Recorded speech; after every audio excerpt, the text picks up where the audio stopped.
Okay, we're going to get started. And I think we first were asked to make sure our mics are working. Can you hear us? Can you hear me?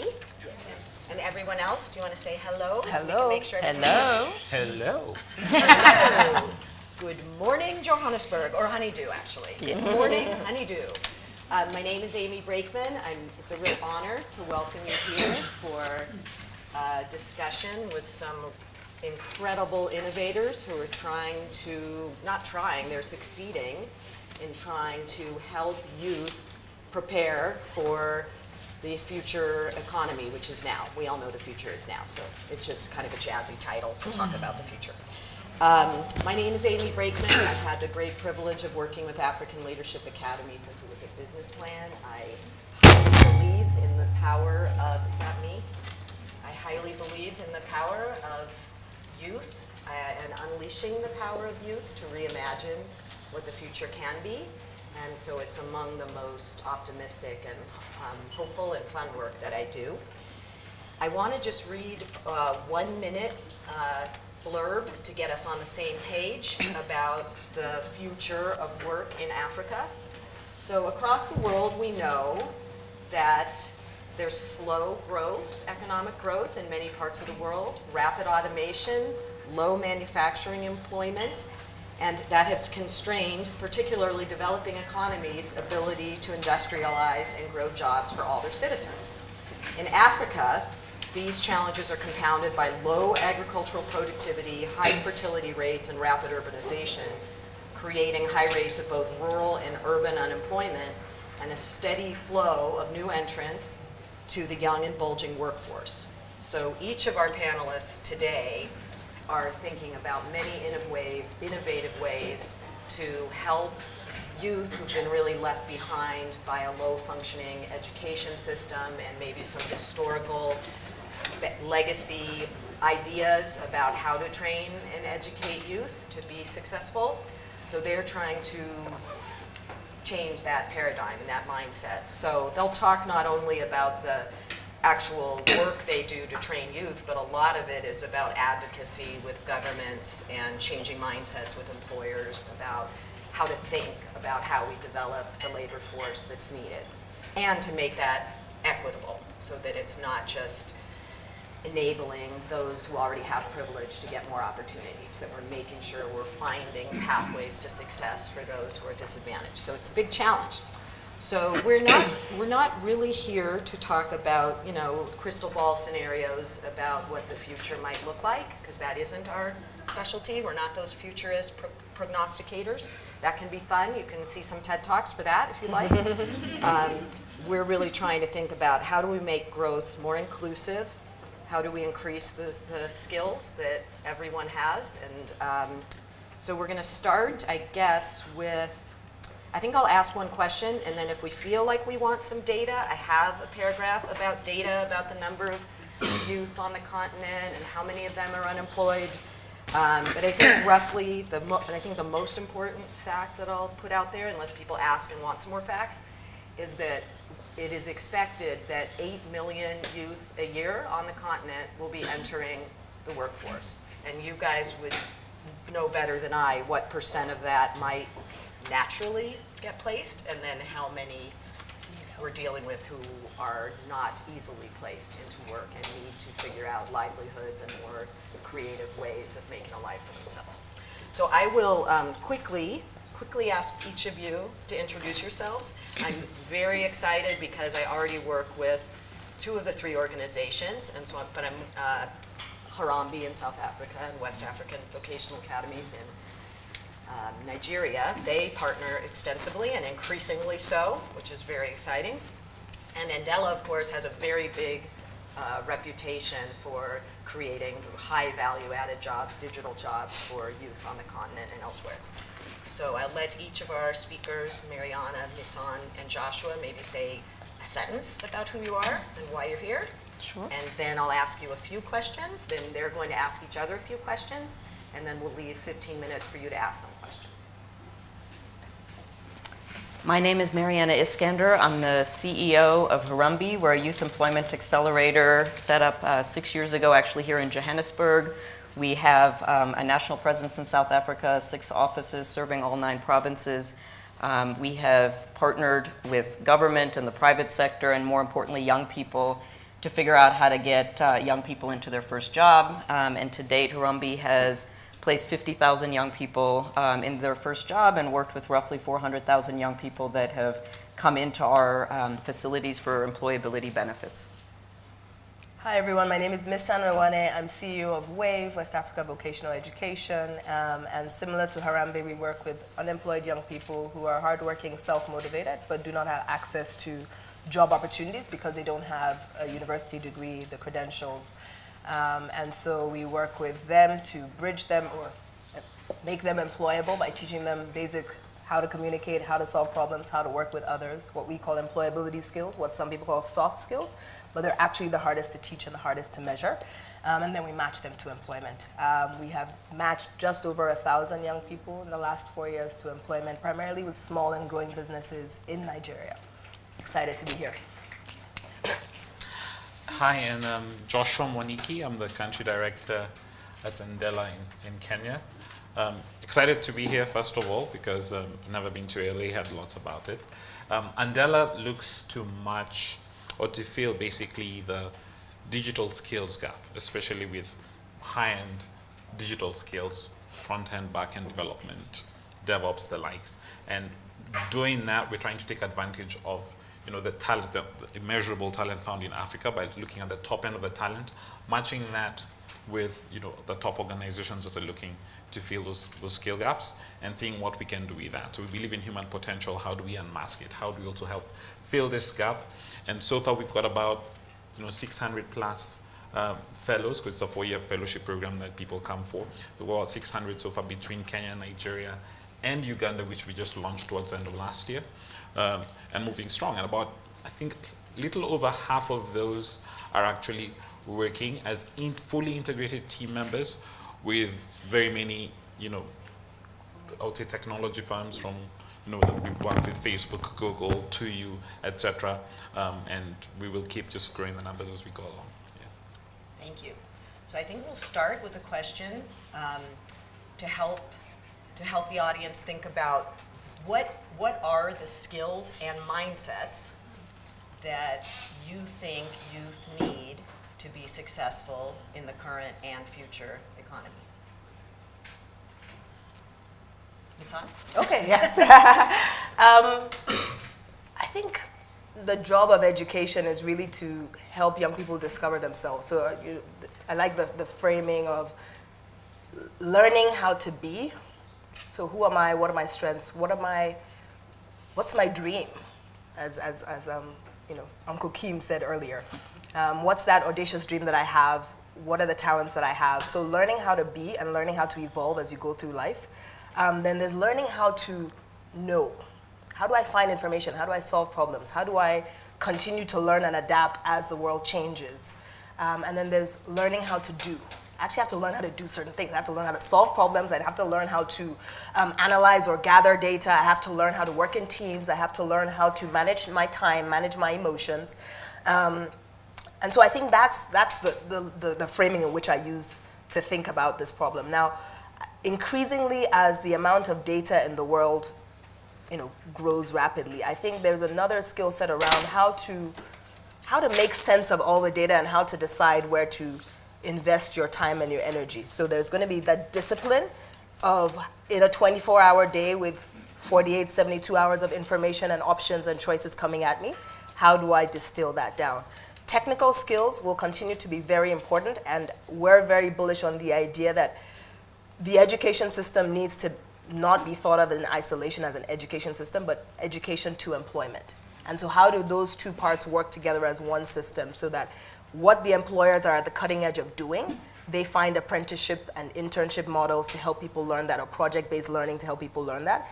And what is fundamentally not changing over a longer term period of time is then embedded into the education system, working hand in hand with industry. So I don't believe that and it's fun to be on a panel where we're not just talking about university graduates, because I think a lot of times when you think, oh, how does industry work with the education? Oh, just endow a vice chancellor at a university or a dean at a university and have some industry input. No, every secondary school should have an industry board that is helping them think about how to update their curriculum in the secondary school, because 90% of Africans are not going to university right now. And so how do we get our secondary school curriculums to start to teach these things and also be aligned with what the economies need? But at the heart of it, it's teaching young people self-discovery, how to be, how to know, and how to do. Actually, I'm going to use the prerogative of being the speaker, the moderator, to actually, instead of having you each answer that first question, because I think that unleashed a lot, is shift it to you, Maryana, on two issues, what Misan set up, because I don't think there would be any disagreement about what you're all trying to help youth develop the mindset as well as the skills. So you are working on, with your colleague here, Alim, you are working on this Pathways initiative to try to operationalize a bit of what Misan has said, is how do you help understand where youth are and who they are and what experiences they've already had. Yeah. And then how, if you could describe more how you're trying to help using IT and other tools help youth do that. I mean, I think that what we've learned by doing, and it's been a journey and lots of mistakes along the way, is that there is no straight line left from point A to point B really for anybody. And so the idea I go to school and then I graduate and then I go to university and then I get a job is like increasingly a very disrupted idea across the world. And I think the kind of advantage, if we're thinking about gig economy and fourth industrial revolution, those are like hustling economies. And I put my money on African youth on that one. And so I think actually there's like a real opportunity to think about people who are used to zigzagging. It's like nobody's expecting a straight line, and what are the opportunities? I think the challenge is we are not set up for that. Neither our education systems, employers are not set up for that. Definitely kind of traditional training programs, whether they're government funded or donor funded, are not set up for that. And so I think what our journey has been at Harambee is to say two things. Young people like come with a lot, so we tend to think of what we give them as opposed to let's just start with actually everything that they bring when they walk in the door. We don't have a shared way of understanding how to measure that, how to value that, how to count it. And so even if we could do that, which I have confidence we could do, we have to persuade employers and governments and everybody else to believe it in the same way. And so I think our real journey at Harambee is to say each young person actually is on their own pathway. They come with a bunch of stuff that's different than the person sitting next to them. We're just not equipped to be able to see that and think about how technology can help us see that. So that what we offer Kate, who's sitting here, is different than what we offer Amy, who's sitting here, and thinking about how technology enables that, the idea of a differentiated pathway, because the needs are going to vary and what the young people already bring. And so yes, with my colleague Alim, who's sitting there, the idea is to say how does a pathwaying platform, which is very different than a matching platform or a jobs platform, because actually it's about getting the young person on that pathway. And we believe that knowledge from the market and knowledge from our work with government is critical, but technology is a massive enabler to be able to do that. And to the extent that we collectively, because I think a lot of today is collectively what can we do, to the extent big data is the answer, let's get everybody's data together actually and learn what are the pathways that work for young people basically in all of the countries in which we work, and what are the ways that then the data teaches us to go faster and get smarter, because the problem actually is not waiting and it's getting worse every year, and that's what we need to do. That technology enabling is a nice segue to you, Joshua. Would you like to talk a little bit about how you see Andela's piece in this bigger picture of how do we identify, train, and deploy tech youth? Okay, I think a couple of pieces that I'd like to touch on there. Youth, just talk on the mindset bit. I think if you grew up in Africa, you know, university education, certain degrees were seen as this is the route to success. Today's digital economy, when you see what it represents, before universities were almost like this harbors of information. So if you wanted to go to Harvard, they might have access to certain bits of information you might not get anywhere else. Today, as long as you have a computer, you can literally get anything. So what is the value prop of going to some of these best universities, most of the time today it's just the network that you will get when you go there. But in terms of the actual learnings that you will actually get, you can get that from sitting at home on your computer. And that's one of the things. So at Andela, one of the things we like to preach, we have this thing we call yo-yo learning. It's you own your own learning. And the whole idea we try and tell anyone who comes in is, look, we can help you by giving you access to information, but you need to understand what you're trying to get to, and you choose and chart your path. How you get there, we can build data and tools that help you sort of track your progress, know where to put your effort better, but you have to be the owner of that. And I think if youth begin to understand that, hey, learning is not about going somewhere, sitting down and people, talking at you and teaching you. It's about you realizing what you want to do, and then you actually going there and getting the best tools to access. And I think that's how we look at the sort of learning path that we build for people who come in through our program. The yo-yo is wonderful, and I saw Misan and I were both writing that. Not that that's hard to remember, but I think I might use that sometime.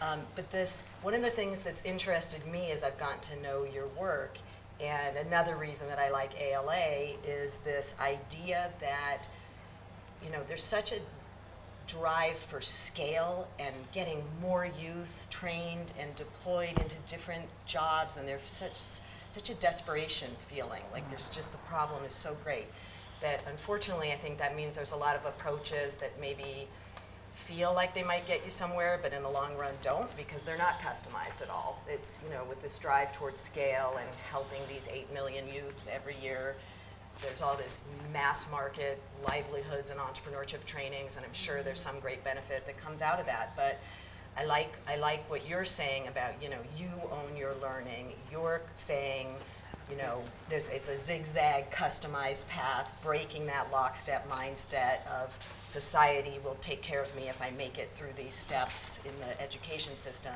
And then Misan always talks to me about hiring for desperation, or the more polite language you use is, we hire for attitude. But there is this, I think, I would say what I admire, one of the many things I admire about the work they're doing is they're trying to figure out how do you identify up front who's going to be successful in these different paths and pathways and trainings and opportunities that they're creating. And many of you use the word agency, which is maybe people who already understand yo-yo. And so there's a question, can you teach that to people? Can you change their mindsets and attitudes? Or do you have to find the people to work with who have that attitude already? Can I ask Joshua a question based on that? Yes, Yeah. of course. Because I think that this trying to figure out things that humans need other humans for. I mean, many of us admire Andela's work in trying to think about how much one can learn in front of a screen and Right. understanding, I think, also the limitations of that. And so when you think about lower skilled work is the most likely to become automated. Yes. Actually, the human skills are going to become more important for what's left at some level. And so trying to understand how we collectively think, all of us, about what things screens can't quite deliver, and not because people can't be in communities with other people, and I mean all of the solutions we know, but I'd just be interested in how both of you think about that, because I think that grappling with a platform that's multi-channel, which is how we're trying to think about it, is what is best on a screen, what's best on the phone, and what actually has to remain in person, because it is in the engagement with other humans that one builds moral character or empathy or things that, I mean, again, there are apps for everything, but I think an app for empathy is going to take, I don't know, I'm going to have skepticism. So I'd just be interested, I don't know, from Andela's perspective or Misan, how you guys think about that. So to be clear on the question, it's what do we think of as this learning needs to stay person to person? Do you think there are things that are going to become difficult to imagine teaching without humans engaged? And I don't mean in a classroom in a traditional way, I just mean not on a screen. So community to us is, I think that the thing that we've asked ourselves is, what is the community? Is it actually physically interacting, or can we build online communities where people come together and interact. But the one thing we know about communities is communities accelerate learning incredibly. So you can give people material, but within a community, it just accelerates the learning. You ask a question that's been asked 50 times, and people will save you 10 hours of trying to go through the easiest way to get to the answer. So we are really big on, in fact, one of the things we launched last year, which is the Andela Learning Community, is precisely to tackle that. Trying to get a huge community of learners across Africa that interact quite often on various chat sites, but basically to accelerate learning so that you can go and say, hey, I'm struggling with this issue. Anybody have to deal with it before? And 20 people put up their hands and say, yes, I dealt with that and this is how I did it, and maybe through that the learning accelerates. I think that's the power of of how to use communities in learning is through that shared experience. In terms of the actual content or the actual delivery of the message, I don't know if we can have a definitive answer, because we've actually put things in place that we thought this is gold, and literally 6 months later, we've gone back and said it actually isn't working well. So from that perspective, I would say that I think the way things innovate very, very quickly, it's just going to be very hard to say this is the truth. But I think in terms of the techniques, I'm a very strong believer in the power of community as a learning tool. Yeah, I mean, and tying it back to Amy's point around, well, are there some things that you just have to take, people have to have some level of because they're really hard to teach, and then what's the right medium in which you teach those really hard to teach things? Yeah, we struggle with that. We struggle with, are we just skimming off the top for the most motivated people, the people who are so desperate to get out of their situation? We call vision, my favorite quote about what vision is a deep dissatisfaction with what is and a clear grasp of what could be. And so we just look for people who are you're so deeply dissatisfied with your current state that you will do anything to get out of it. And so that's where that desperation comes from, which always sounds a bit awkward when you say it outside and people don't know the bigger story behind it. But we try to find people who have that level, and that is to some extent skimming off the top, because that person is going to walk 3 hours to get to class. They're going to sleep on the floor of a church because they don't have transportation money to come to class every day, etc. And how do you find those people, and then how do you add on and professionalize what they already have? You want those guys on your team. They will tell you, like, if you ask them, how do you deal with this customer who has this situation? They're going to give you the most crazy, unsophisticated, rugged answer, like, oh, I'm just going to take them to my house and cook a meal for them because right now they're hungry. And you want that level of, and then you have to professionalize it. Well, in a hotel, we would do X, Y, Z. We wouldn't necessarily take them to our house and cook, but we would find another restaurant and order the food, etc. But you're looking for that raw grit and determination and resilience to do certain things, and then you add on the professionalization of those skills. Now, the best media in which to do that, I think a lot of people are on the cutting edge of how do you leverage technology for mass customization. I think that was the point you were trying to make earlier. We all have different pathways, we all have different ways we learn. I think there is an element that tech can play in saying, let's curate certain questions that help people reflect and develop muscle in these soft skills, in these emotional intelligence, in these mindset orientation bits. But how do we then leverage the unchanging truth that community and osmosis that comes from learning through others doesn't get lost in that? That's why no one's really talking just pure e-learning anymore. It's about blended. What needs to be done in a classroom, what needs to be done in communion and community with others, and what can be done self-directed, what can be done in a self-directed way in my computer on YouTube. Thank you. I was going to shift gears to one topic and then give you each a chance if there was anything, because I'm sure they have questions. Yeah. One other thing that I know is part of your role is being advocates for system change or partnering with government and employers to help, since you can be such good advocates for what you see that youth need to be successful, and as particular disadvantaged youth, what they need. Can you share with us a little bit about your role in movement changing or ecosystem development, however you Yeah, I call was it? just listening to you and thinking that for all of us worrying about taking just those who are the most ready, how do you get to the next layer? And I think that the question of, government is a lot less sexy than tech, but they are the other answer to scale. And I think that we just cannot leave these rooms where it is just so much easier to imagine not having to think about the public sector and not having to think about fixing government but guys, there is no other answer particularly where the costs of what is needed, no other sector can bear. Employers cannot bear it, the market cannot bear it. No generous donor has enough for what is needed in making the next 3 people behind that person be able to get to that same place. And I think that we have recognized sort of from the outset that the tools needed and the patience and the walking alongside our partners in government is the only way to think about scaling alongside the technology. And if we can help policymakers see that covering the first month of transport once you get a job like sorts out just a whole bunch of things, that's a pretty straightforward thing. Everything's hard to implement, but that doesn't mean we don't have to just kind of keep at it and work that out. If we can help our partners both in the private sector and in government understand that actually a micro intervention is needed, not a big 1-year program to fix something. And actually then we save a lot of money that we can use for more people. And I think that understanding the role of governments to scale as much as tech to scale is really important. And it's just not as pretty and not as straightforward and not as maybe all in our control, but I think kind of really equally important. She said it I'll add a small anecdote there, just from a Kenya example. So last year, the year before last year, some bright people in the Kenyan government decided to propose a law that would demand certification of anyone who works within the ICT space. So they were saying if you don't have a government certification, you can't work within ICT. And my background is law, so I would have definitely not been eligible because I had not done any certification. But we had to go to government and say, are you serious? Do you know a guy called Mark Zuckerberg who did not finish his degree? Do you know what he began?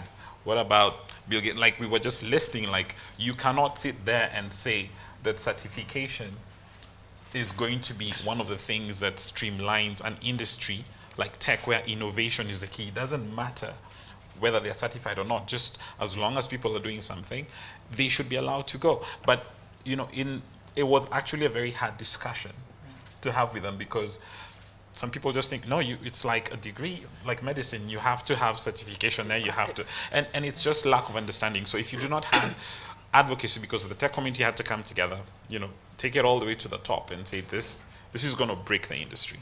And it's a lesson that many times. Were you successful? Yes, well, they backed off eventually. The president said he would veto it. But I think the thing about it was, it just shows that you have to be very connected at all levels with government, or things can come in that just destroy industries that could be very powerful. That's a great example. So I think it reminded me your word about certification. I mean, that's one of the challenges that you've all told me, that in this change to thinking about a more flexible, fluid, customized, at scale education system, that we always really have to be challenging ourselves on requiring degrees of people, that it's really the skills and mindsets and wonderful volunteer experiences that they bring to the table, and somehow our societies all over the world, we're still thinking that degrees are really the most important thing. And I think we all know that's not true, and each of us can play a role in changing that mindset so that youth who have skills and talent and drive get opportunities, even if they don't have the certain degree or the certain whatever it is. So I just wanted to add to that it's this larger human inclination to use proxies to get to an answer quicker. So I don't know that there will ever not be a proxy that we'll use to get somewhere, but what we're saying is let's pick proxies that are more inclusive. Like the first thing you do when you meet someone, so what do you do? Because the proxy of, should I spend another 5 minutes talking to you? Yeah. Should I move on? I just need quick proxies to make decisions. And so I think what we're all trying to advocate is just let's pick the right proxies that are really going to predict what it is that we need. So we talk about hiring for what you really want, and it's the same in anything we do. I don't think the proxies are going. And it was a big realization for me because I was talking to someone one day and they said, well, you're just asking people to use another proxy. You're saying use this other thing, but it's a proxy as well. So own it and know that you're just asking for inclusivity. So how many people have questions out there? Okay, so I see 3 or 4 hands up, so I think we'll have time to do that. but I think, was this supposed to end at 11:15? Do you start, when do you start? You start at 11:30. Okay, great, so we have time for these questions. So I saw this hand first. Thank you. So collectively, what have you learned that surprised you about, thank you. What have you learned and anything that surprised you about building a culture, the culture of learning that you really want with the students and that you work with? Not only in how you select them, but how you maintain the people who are really driving the culture that you want. Question. I think just modeling. I don't know another way. I wish we knew a better way, and then we would have scaled much faster. But it's been very much just modeling from our trainers. So when you walk into the WAVE classroom, you have someone who's modeling a different way. We're a very hierarchical society in Nigeria, and so we're used to, he who has the title, he who's the older is the person who I defer to. But all of a sudden, you have this guide on the side rather than this sage on the stage who is asking you to talk to each other. Like, inevitably you walk into a WAVE classroom and it's shaped in a U shape. The first week, every day you come into the classroom, they've rearranged it so that it's straight. So it's like this, because we're not here to look at it. I want to see the trainer. That's who is giving me my wisdom. That's who's gonna get me employable. And very soon they realize, actually, no, we're learning from each other. And that allows them to, and then forcing them to reflect at home and realizing that learning is life-wide. It's not just in the classroom, it's in every interaction that you have. So it's challenging paradigms. I find that when you break people's paradigms, then they become more open. The first few times they hold on to it so strongly, but very soon they learn to become unattached to them and open to outcomes. And that's what, I think that's what we pride ourselves on, but it's through modeling, and I wish we found a better scalable way to push culture. I mean, one of the most interesting studies that was done compared learning rates of, young children, so the analogy probably has limitations, and found that the ones that didn't have a teacher learned a little bit more than the ones that did. And I think that the idea of, it's really yo-yo, is like that you are your own teacher. So if I think about one small example of a big disruption, was we invited young people to come in for preparation to go into small businesses. And in a small business, you don't actually have anybody telling you how to do anything. And so they arrived, a whole big 400 of them. We told them that their job that day was to sell bottles. We gave them bottles and we left them and then said, come back the next morning.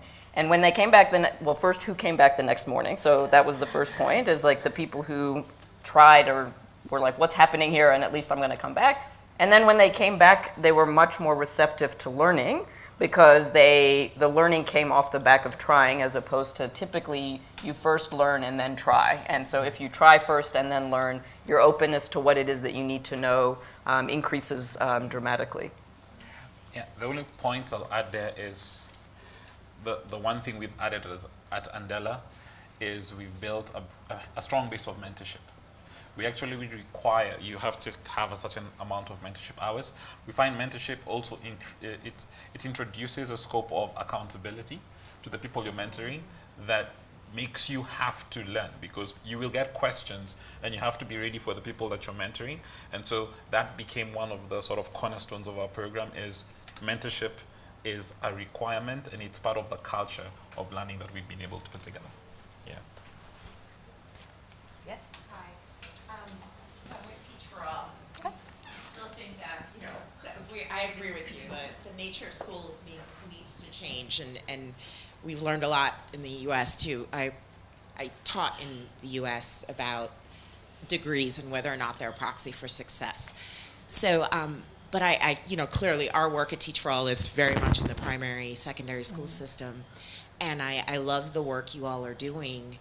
And I, as a former teacher and someone who grew up in a low-income community, I'm glad I had the choice to choose going to university. And what I see a lot in school systems around the world, especially in poor communities, is that you're put on this track, right? And, my brother is a plumber. He makes more money than I do.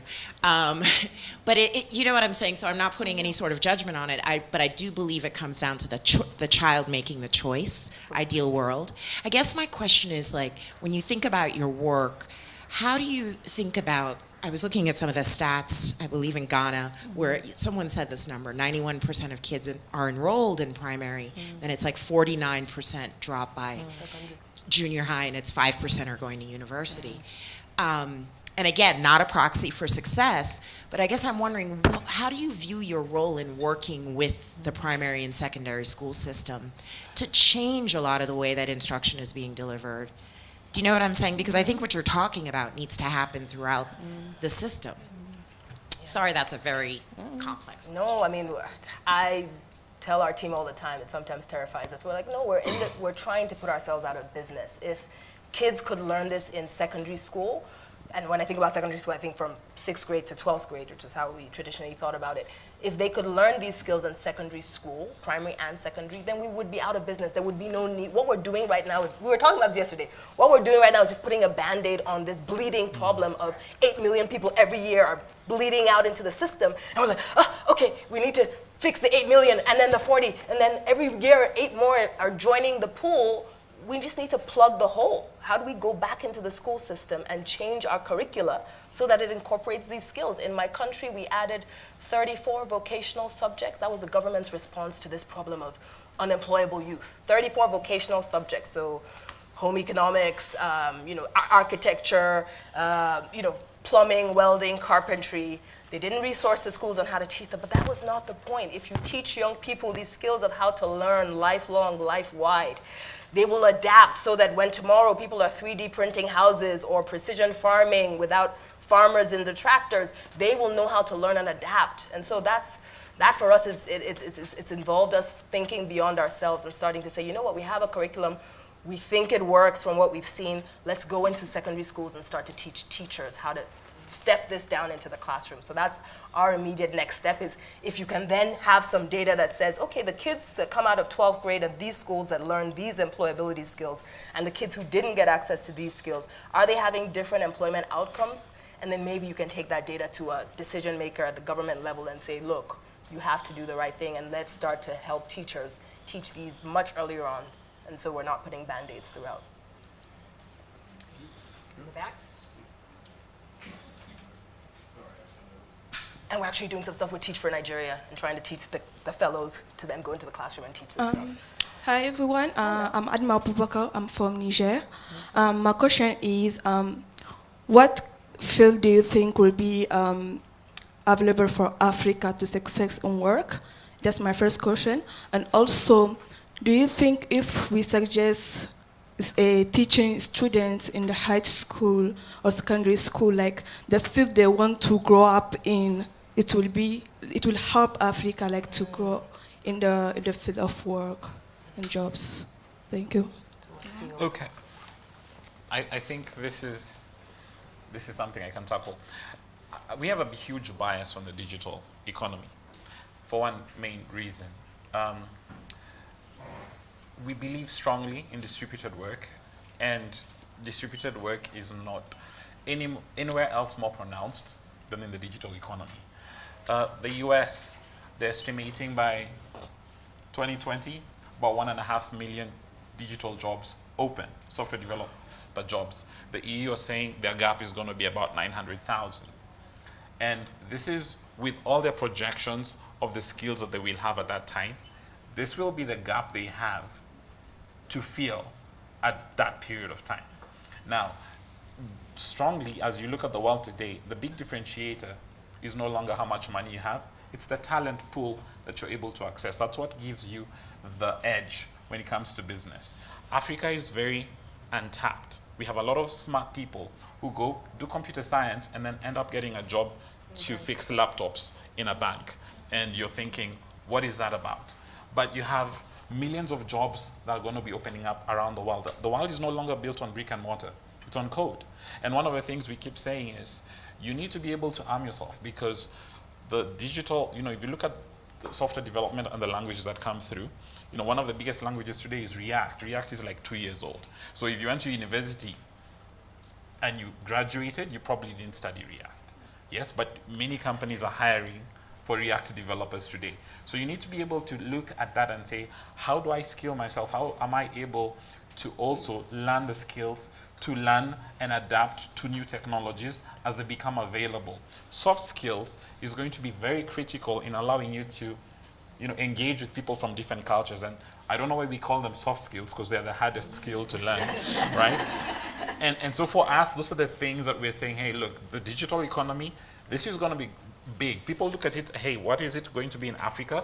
But look globally, because that's what you're going to be doing. People are earning six-figure salaries from their computers in Africa today.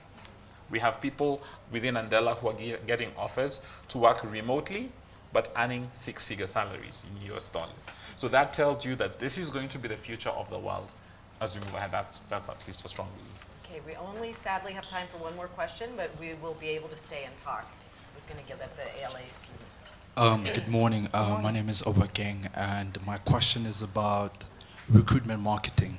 How do you respectively push corporates to have a more inclusive recruitment marketing strategy to the point where black people do not have to resort to Twitter to find a job? Yeah. They do not have to stand by the road and say, I have a qualification from this university that is 1, 2, 3, while our white peers go job shadow and get internships before they even get to the point where they can be employable. Such a great, I mean, I'll do my best to answer, but I think that that answer is going to take all of us, because there is no easy, it's everyday work. It's everyday work. But I think some of the things that we've learned is that sometimes there are big macro barriers that everybody can see and we can all do something about. Sometimes there's micro barriers nobody can see. And when you point it out to them, and I'll give you a few examples, we can begin to change some of what you're talking about. So if the only way you accept applications is online, in South Africa, where our data costs are very high, there are a whole bunch of people that just will never get to you. And helping employees, you would think they would know that, but unfortunately that's some of the very kind of basic education that has to happen.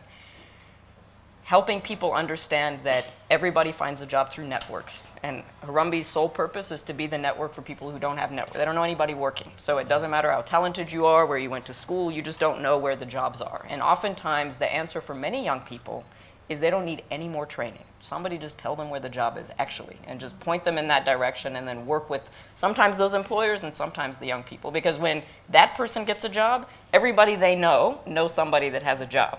And all of a sudden, it's not Twitter anymore, and it's sort of not standing in queues and not having to stand outside. So I think that the macro stuff we can all see and we can all work on. I think sometimes the micro stuff that is helping people see these invisible barriers that they put up that they don't think about. And like, I'll give you a very good example. The young people that come to Harambee, we give them a small transport stipend if they're in one of our training type programs. Then you get the job, and nobody gets paid the first day of work, right? So you got to manage for 6 weeks or 8 weeks or however long until you get a paycheck. Now, if you don't have any money to manage until that point, we were finding that candidates were borrowing at 40% interest until the first paycheck. Now, you say that to an employer, and it doesn't occur to them that maybe somebody in their workforce doesn't have enough money to get to the first paycheck. But then all of a sudden, we can pay during training, we can do an advance on the first. Solutions can be found once we highlight these things that could look invisible that keep so many people sort of locked out. But the short answer is it's everyday work, and we all have to figure out how to do more of it together, changing mindsets and changing practices and changing behaviors with employers. But I'm optimistic. It can be done. So thank you. I just wanted to say personally, 10 years ago I met Fred and Chris and the team when they were starting African Leadership Academy, and I was on fire with excitement. I just saw the vision and the ability to execute, and like our prior plenary address said, seeing a better future, imagining the future, and then making it happen. I have felt this same level of excitement meeting these people and their excellent organizations, and the way they are truly reimagining a future on the continent that is far more inclusive, and it's a world we all will be so fortunate to be a part of helping them get there. So thank you all. We'll be here, and then the next session starts in 5 minutes.